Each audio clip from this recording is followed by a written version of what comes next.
The year was 1867, and Bitter Hollow had no patience for strangers, especially not pale, stiff-backed women with accents thicker than river mud and braids coiled tight as iron. When Cygna stepped down from the stagecoach, her boots touched dust like foreign snow falling on a desert. The horses whinnied behind her. No one offered to take her trunk. Her eyes swept the single street. 2 saloons, a chapel with half its shingles gone, and a general store sagging under its own weight. Men leaned against posts, chewing tobacco. Women peeked from behind lace curtains. One boy spat in the dirt and whispered something to his brother that made them both laugh. Cygna smoothed the front of her linen dress. She wore what was finest back home in Alisund, a blue wool shawl hand-stitched by her mother, polished leather shoes, and a wedding ring she'd bought herself. The man she'd written to, Carlton Briggs, had promised her a new beginning. Instead, he stood at the edge of the square, arms crossed, expression like carved stone. "You're early," he muttered. "Aye, stagecoach came fast. They said trail dry." Her English was careful, stretched thin over her nerves. Carlton squinted, unmoved. His beard was more unkempt than in his letter's portrait, eyes colder. He glanced at her trunk, then back at her face. "You look different in the daguerreotype." She said nothing, just waited. He finally shook his head. "This ain't gonna work." Then he turned his back on her and walked away. No one spoke. The driver coughed once, then climbed back onto the seat. Hooves clattered. The stagecoach rolled off in a cloud of dust. Cygna stood alone. She waited for sunset on the porch of the general store, hands folded, eyes on the horizon. Her fingers ached from gripping the edge of her trunk. When the storekeeper came out to lock up, he raised an eyebrow. "You got someone coming for you?" She shook her head. He sniffed. "Can't stay here." That night, she slept behind the livery, tucked between hay bales and the wooden wall. The air stank of horses and old sweat. She curled beneath her shawl and listened to the coyotes wailing across the hills. At dawn, she found an abandoned shack a quarter-mile west. One window remained, crooked and cracked. A rusted stove stood in the corner, mice nesting in its belly. Still, it had walls, and Bitter Hollow had made it plain she would get no better. By the 3rd day, she'd swept the floor, patched a blanket, and planted beans along the eastern fence. She sold her hair combs at the trading post for a sack of flour and a chip kettle. Her fingers bled from scrubbing other women's sheets at the river. The coins she earned clinked hollow in her palm. She kept everyone. The children of the town were the first to torment her. At dusk, as she returned from washing linens, a rock struck her calf. She turned sharply. A boy, no older than 10, ducked behind a trough. "For in which?" someone shouted. Laughter followed. She didn't answer, didn't stop. The bread in her basket was heavy, and she'd paid for it in pain. On Sundays, she walked past the chapel alone. Inside, voices lifted in him. None invited her in. Not even the preacher, who locked eyes with her through the pain and looked away. Still, she survived. A month passed. Then came the broken window. It happened on a Tuesday. She'd just extinguished the lamp when the glass exploded. Shards scattered across her floor. The rock that caused it lay among them, wrapped in paper scrawled with thick, crude letters. "Go home." She stood in the silence afterward, heart pounding. Then she swept up the shards, placed them carefully in a jar, and fixed a blanket over the gap. The wind would blow cold for weeks, but she would not give them the satisfaction. The next morning she sang, low and steady, in her mother's tongue, a lullaby her grandmother used to hum while twisting cod into the smokehouse. Her voice drifted through the pines and into Bitter Hollow's edges.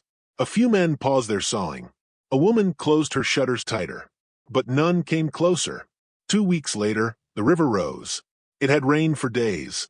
Hard, sudden rain that pounded the roofs like fists. Cygna stood at the edge of the riverbank, lifting her skirts to keep them dry as she filled her pail. Her hair clung wet to her neck. Thunder rolled overhead. That's when she heard it, a scream, high and sharp, breaking through the storm. She turned. 2 children swept into the current. One boy clung to a branch. The other was flailing, disappearing beneath the surface. No one else was nearby. The fields were empty, the bridge too far. She dropped the pail, ran. The mud sucked at her boots. She flung them off mid-run, arms pumping. The water was frigid. She gasped as it hit her chest. Then she plunged in. The boy was almost gone when she reached him. She caught his shirt, dragged him back. He kicked, panicked. Her arms burned. Branches sliced her skin. The second boy lost grip. She had no breath to scream, only motion. She caught him by the wrist. With all her strength, she kicked toward the bank.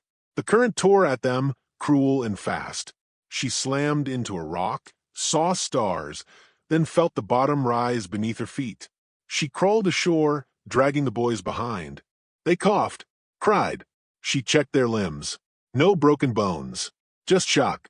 When she looked up, 3 townsfolk had gathered, 2 women and a man with a rifle. No one applauded. The rifleman stared. One woman muttered, "Don't let her touch them no more." They took the boys and walked off without a word. Cygnus sat in the mud, soaked and shivering. Her palms were raw. Her lip bled. She got up, walked home. That night, she built a fire with the last of her kindling. The shack filled with smoke, and still the warmth didn't come. But she survived. Again. The next day, something strange happened. A small loaf of bread appeared on her step, warm, wrapped in cloth. No note, just bread. She ate slowly, tears falling silent down her cheeks. Then came Carlton Briggs. He found her near the post, where she was buying nails to patch her door. "Well, look who's still standing," he said, voice thick with amusement. She said nothing. "You fished them boys out yourself?" he asked. She nodded once. He spat in the dirt. "Some say that river tries to take what don't belong here." She looked him square in the eyes. "And some men too afraid to fight it." That shut him up. His face reddened. He stepped closer. "You don't talk to me like that. Not here." "I speak only truth," she said, accent sharp. "Maybe that is your fear." He raised his hand, then caught himself, lowered it, walked away. Behind her, the storekeeper watched the whole thing. This time he didn't smirk. That night, a storm broke across the sky. Lightning split the horizon, and thunder rolled like cannon fire. Cygnus sat by the fire, doggedly mending a torn shirt. Then a knock. She froze. No one knocked. She stood, heart hammering, and opened the door slowly. A woman stood there, older, gray-haired, wrapped in a shawl stitched with faded sunflowers. In her hands, a basket of dried herbs and a flask. "I saw your face when you came," she said. "Didn't think you'd last the week." Cygnus nodded once. Waited. "I was wrong," the woman said. "Name's Esther. My husband died last spring. If you need work or company, I ain't afraid of accents." Cygnus' voice was low. "Thank you." Esther handed her the basket. "You've got grit. That matters more than your vowels." After she left, Cygnus stood in the doorway for a long time, listening to the rain. She let it fall on her face, cold and clean. Then she shut the door and smiled. The next week, whispers changed. The sheriff tipped his hat as she passed. The blacksmith nodded once while hammering horseshoes. A child waved. Still, most looked through her like smoke. But she no longer walked with her head down. One morning, as she fetched water again, she caught a reflection in the surface, her own face. Tired, lined with new scars. Stronger. She looked up and saw Carlton across the stream, his horse drinking. They locked eyes. He looked away first. She returned home with water sloshing in her pail and a quiet certainty in her chest. They hadn't wanted her, but they would remember her. And before long, they'd need her. The summer heat arrived early, curling the air in bitter hollow like smoke off a dying fire. Dust clung to every surface, stinging eyes and settling into teeth. Cygnus rose before dawn each day, fetching water before the heat thickened. Her hands were calloused, her back sore, but her eyes had grown steady, unreadable. Word of the river rescue spread slow and crooked, passed between men at the saloon and whispered behind church pews. Some called it luck. Others called it foolish. Esther called it brave. "She's got more spine than any 3 of these saddle-warm cowards," Esther said, loud enough for others to hear. She said it again when Cygnus brought over a batch of rye loaves and wildflower salve for Esther's aching knees. The two women had grown close, not with laughter and stories, but with work shared in silence, the kind of bond that only hardship can forge. The days passed without kindness for most of the town, but the cruelty dulled. The worst of the insults stopped. Carlton Briggs no longer spat her name or cornered her at the store. He merely stared. The fire in his pride had cooled to something else, something heavier. Whether it was guilt or shame, she didn't know, nor did she care. It was the sky that turned next. Clouds gathered dark and low. Then came the wind, a dry, fierce thing that whispered warnings through the pine needles. When lightning finally split the sky, it struck not once but 3 times, each bolt carving the ridge west of town like a knife through kindling. The fire started small, a curl of smoke, a whisper in the wind. Then the wind shifted.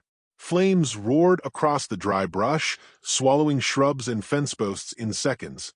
Smoke poured into Bitter Hollow like an angry god's breath. Cattle bellowed in panic. Horses reared. Men shouted orders no one could hear. Signa saw it all from the edge of her garden. The sky glowed orange. The air cracked with the scent of burning pitch. She didn't hesitate. She ran. Esther's house was first. Signa found her trying to drag a water barrel with shaking arms. "Leave it," Signa shouted. "We must move faster." They ran together toward the main street, where townsfolk darted like ants across a scorched map. Women screamed. Children clung to legs. The sheriff fired his pistol into the air to get attention. "Form a line." From the well to the feed store, he barked. "Get water moving." Most stood frozen. Then someone moved. Then another. Soon, buckets passed from hand to hand. Signa didn't wait for orders. She snatched a hatchet from the blacksmith's open shop, then sprinted toward the row of houses on the south end, where the fire was closest. She climbed to a rooftop, smoke thick around her. Sparks rained from the heavens like stars falling from wrathful skies. With every swing, she hacked away at dry timber and shingles, creating a gap to stop the fire's march. Her arms screamed. Her lungs choked. Then a scream, a child's voice. Signa turned. One house, nearly engulfed, trembled like a man about to fall. A boy stood in the doorway, frozen. No one moved. Signa leapt. The flames kissed her sleeves, seared the edge of her braid. She wrapped the boy in her arms and bolted through smoke and heat. Beams groaned above. A window exploded. She dove clear as the roof collapsed behind her. The boy coughed in her arms, so clinging to his lashes. He looked up at her with wide, wet eyes and whispered, "I didn't want to leave Mama's picture." She didn't answer, just carried him toward the chapel steps where townsfolk gathered. Esther caught her arm. "You're bleeding." Signa looked down. Her sleeve had torn. Skin bubbled red underneath. She gritted her teeth. "Others need help," she said. She moved again. The fire finally began to die when the storm returned. Rain fell sudden and hard, soaking ash and calming embers. Thunder rolled like distant drums. The wind grew gentle. Smoke still clung to the streets. The sky turned gray and strange. Charred wood hissed beneath the rain. Signa stood in the square, covered in soot, soaked to the bone, hair singed, eyes bloodshot. Her breath rasped from her chest. Her hands shook, but she stood. Around her, townsfolk whispered. She saved the Jones boy. Climbed the roof like a damned mountain cat. Cut a brake line herself. She don't even flinch. She didn't wait to hear more. She turned and walked back to her shack alone. 3 nights passed in silence. Then, just before dawn on the 4th day, the sheriff returned.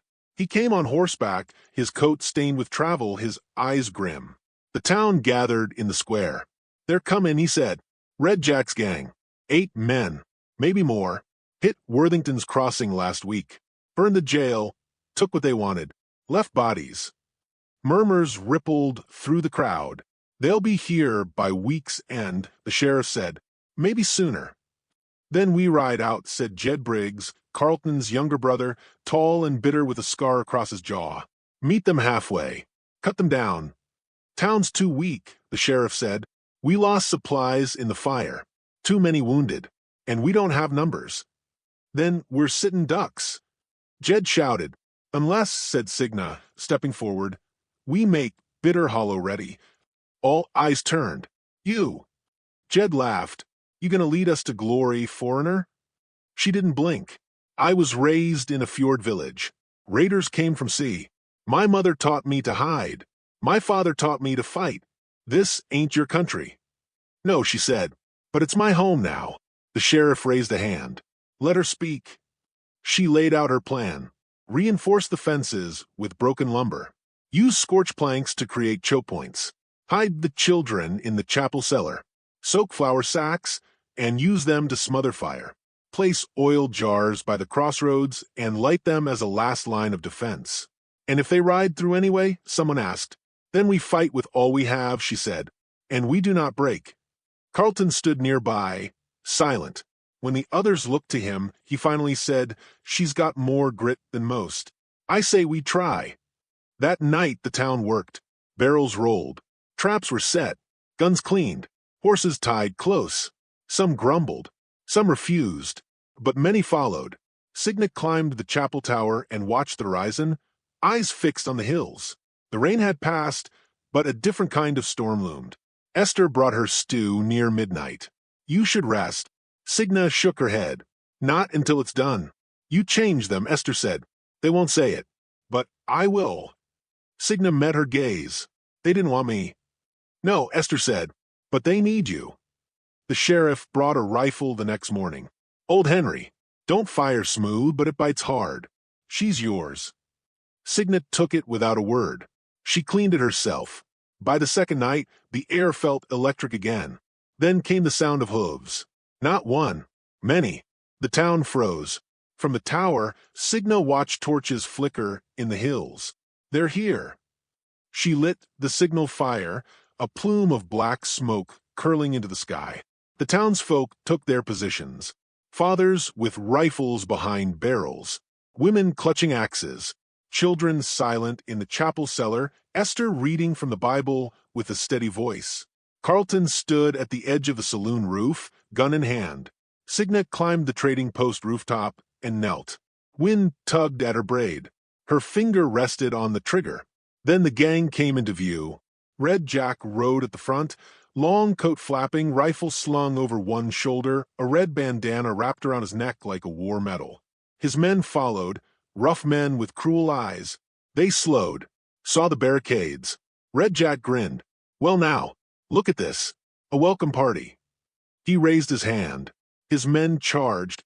The first volley of shots rang out. Signa fired. One man fell. Smoke. Screams. Chaos. She ducked. Fired again. A bullet cracked the shingles near her knee. Below, Jed charged from cover too early. A shot hit his thigh. He fell screaming. Carlton dragged him behind a trough, fired over the top. The oil jars ignited. Flames rose in the crossroads. The gang scattered. Signa climbed higher, found a better line. A man aimed at the chapel she fired first. He dropped. Then came silence. Red Jack turned, shouted to retreat. Gunshots faded into the hills. Signa climbed down slowly, boots slick with blood and ash. Her arms ached. Her hands trembled. She walked the square. People emerged, stunned. No one dead. Some wounded. Jed's leg would heal. The town stood, and they had her to thank. Children emerged. One ran to her. You saved Mama, he whispered. You saved all of us. Signa knelt, took his hand. Around her, faces changed. Carlton stepped forward, hat in hand. I was wrong, he said. About you. Signa looked past him, toward the chapel. I wasn't here to be right, she said, just to live. Then she walked toward the rising sun, rifle slung over her shoulder, smoke curling behind her like the memory of who she used to be. And the people watched. They had not wanted her, but they would never forget her. Morning broke, over Bitter Hollow with the quiet weight of smoke still clinging to the rooftops. The earth drank the ash. The wind no longer howled, but whispered, cautious now, as if reluctant to disturb what had just unfolded. Horses paced nervously in the paddocks. The townspeople moved like sleepwalkers, wide-eyed and raw, clutching bandages, rifles, rosaries. Signa rose before the others. Her hands were blistered from the rifle's recoil. Her braid had come half undone in the chaos and singed from fire. She didn't bother redoing it. Instead, she fetched water from the well, lifting the bucket slowly, her shoulder bruised but still strong. A dog she'd rescued weeks earlier limped beside her, tail wagging low. The two of them walked through the square as if crossing a battlefield because they were ash and blood streaked the street where Red Jack's gang had tried to take Bitter Hollow by force. A wagon still smoldered at the edge of the saloon. One of the outlaws had died trying to light it. Signa had seen his body sprawled across the wheel, red bandana soaked dark. They'd buried him behind the stables. No marker. She passed Carlton Briggs where he sat on the chapel steps, his leg wrapped tight, his rifle across his knees. He watched her pass, eyes shadowed not by pain but by something older. Regret, maybe, or recognition. Storms passed, he said quietly. For now, she answered. He nodded, eyes fixed on the sky. He hadn't slept.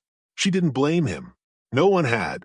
By noon, the sheriff called a town meeting under the shade of the cottonwood tree. Folks gathered in a circle, some seated on crates, others leaning against fence posts. The wounded were helped in by family. Children sat cross-legged in the dust, hands clasped in their laps. Sheriff Dobbins stepped forward. His voice was hoarse, but sure. We held, he said. That's something. That's everything. A quiet murmur of agreement passed through the crowd. He gestured towards Signa, who stood a few paces behind him, arms folded. We held, he repeated, because of her. Heads turned. She made the plan. She stood guard. She climbed rooftops, ran toward fire, faced men we were all afraid of. You all saw it. She didn't do it for praise. She did it to survive, to help us survive. Signa met their eyes, one by one, men who'd spit near her boots, women who'd crossed the street to avoid her, children who once threw stones now stared at her in awe. Esther stepped forward, shawl tight around her shoulders. She didn't owe us nothing, Esther said, voice steady. We gave her no kindness, no welcome. And still, she gave everything. A silence settled. Then, slow as spring thaw, the mayor stood. I'd like to offer her a plot of land, he said. North End. Good soil. House burned last year. But foundations sound.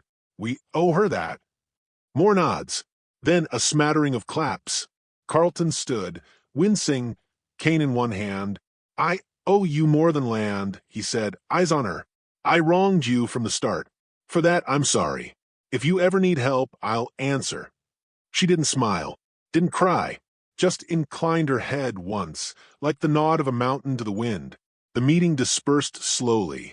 People came to her, hands extended, a bag of nails, a loaf of bread, a letter of thanks written by a girl no older than 10. One woman handed her a pair of knitted gloves. Signa accepted each quietly, placing them into her satchel. That night, she walked the edge of town, dog at her heels. The air smelled of pine and scorched wood. She passed the old livery, the chapel, and the shack where she'd first spent a night in Bitter Hollow. The broken window had long been patched, but the memory stayed sharp. She paused outside the blacksmith's barn, where flames had nearly taken the horses. She could still hear the panicked cries from the day before, the snarl of fire, the way her legs had carried her even when her mind begged her to stop. But now the fire was out. She crossed to her new plot just before moonrise. The land was dark, but she could see the stone outlines where a house had once stood. She crouched, pressed a palm to the earth. You kept standing, she whispered. So I will too. The next few days passed with the rhythm of recovery. Wounds healed. Cattle were rounded up. Broken fences mended. Signa worked side by side with the townsfolk, hammering, hauling, planting. Where once there had been whispers, now there were greetings. She shared coffee with Esther on the porch each morning, ate stew beside the fire with children huddled close. One evening, Carlton approached her again. He held a carved box in his hands. My mother made this before she passed, he said. Said it was for the woman who'd teach me something worth learning to... He opened the box. Inside was a wooden pendant, 2 wolves, back to back, carved into a circle. It was simple, yet beautiful. Not much, he said, but it feels right. Signa took it gently. She ran her thumb over the smooth edges. Then she looked him in the eyes. "You are learning," she said.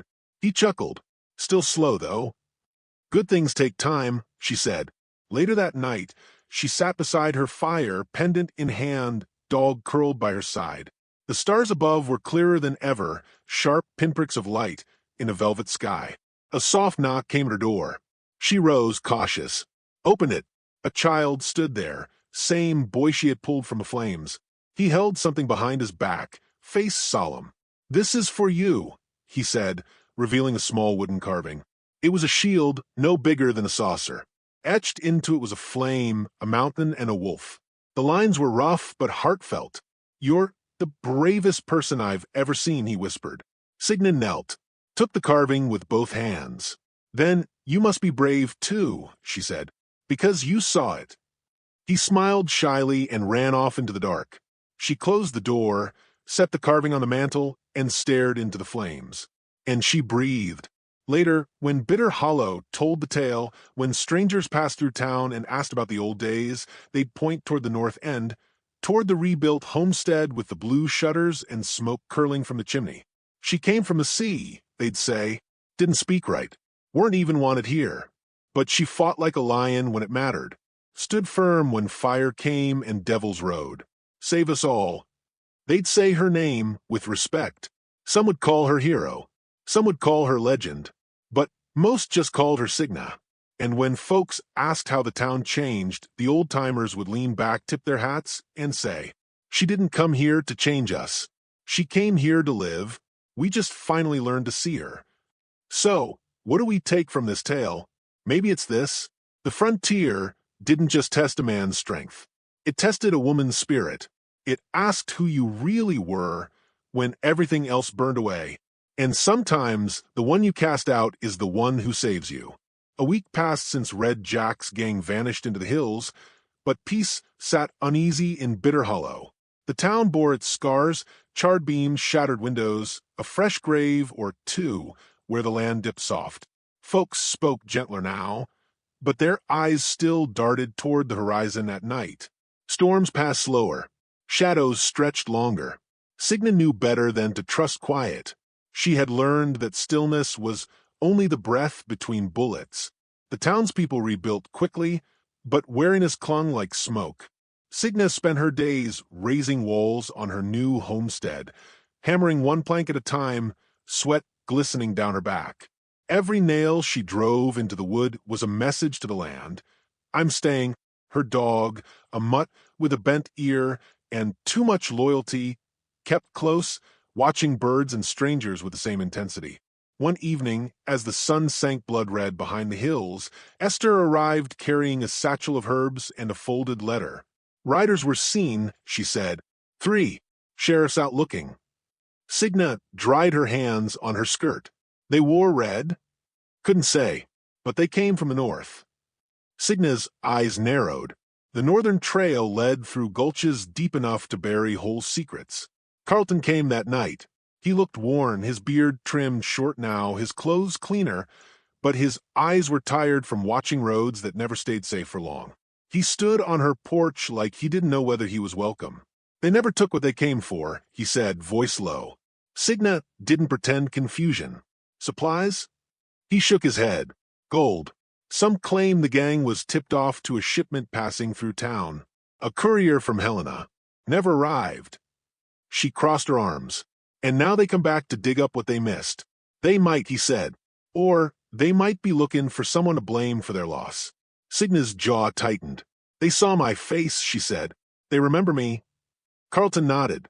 "I came to ask you not to be alone when night falls." "I haven't been alone since I got off that stage," she replied. "Even when I was." He grimaced. "You know what I mean." She turned away, drawing her shawl tight around her shoulders. "If they return, I'll meet them." "You shouldn't have to," he said. "But I will," she answered. 2 days later they came. Not through the gulch. Not by road. They came through fire. It began near dusk. Signa was clearing brush along the back of her land when she caught the scent, sharp, biting pine resin, twisted with smoke. Not smoke from cooking or hearth. Wildfire smoke. Deliberate. She dropped her tools. The wind shifted. A crackle rose beyond the trees. Flames leapt like spirits from the underbrush, racing toward the pasture. Signa ran, shouting for the dog. Behind her, the blaze swallowed grass and fence posts. She sprinted for her cabin, heart pounding, mind racing. Carlton arrived just before the flames reached the clearing. He galloped in, rifle strapped to his back, his horse foaming at the bit. "North tree lines burning," he shouted. "Too fast for a natural blaze," she said, eyes scanning the horizon. From the smoke, 3 riders emerged, shadows at first, then shapes, then men. One wore a red bandana. Carlton raised his rifle, fired once. One rider fell. The others split. One circling toward the chapel road, the other veering behind the cabin. Signa dashed inside, grabbed the Henry rifle the sheriff had given her. Loaded, cocked. She didn't wait. She found the second rider skirting the shed. He raised his pistol. She fired first. He crumpled without a sound. Behind her, the fire crackled louder. Heat pulsed through the boards. Her garden hissed and shriveled.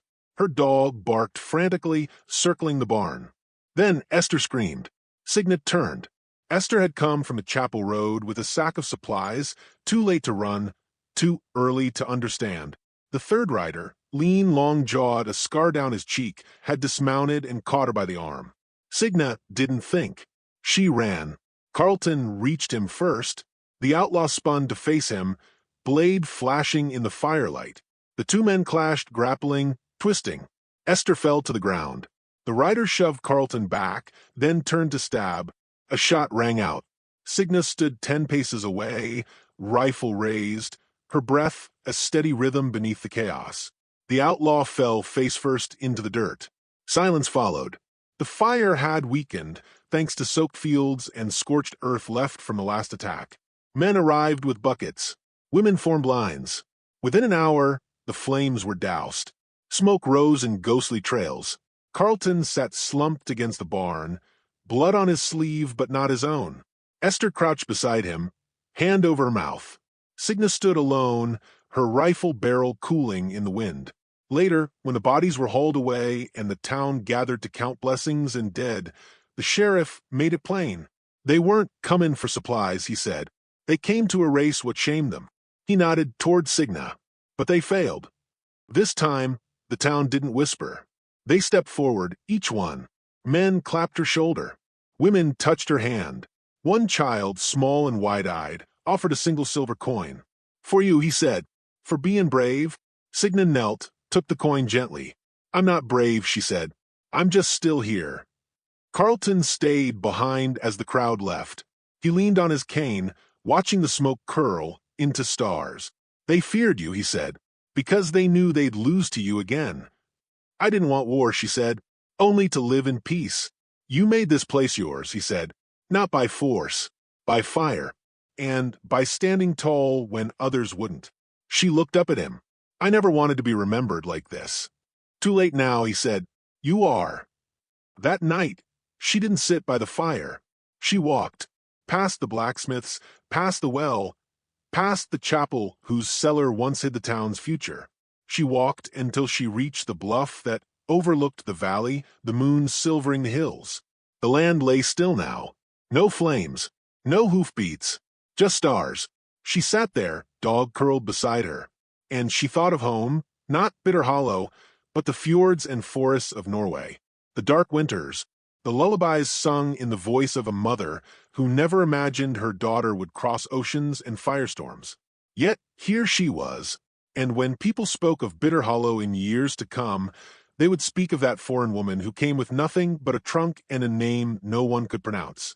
They'd speak of how she saved them, again and again, of how they failed her first, of how she forgave them not with words, but with deeds, of how she stood when it mattered.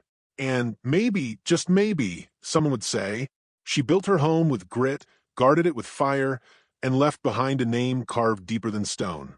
But Signa didn't need that. She didn't need their statues, their songs, or their guilt.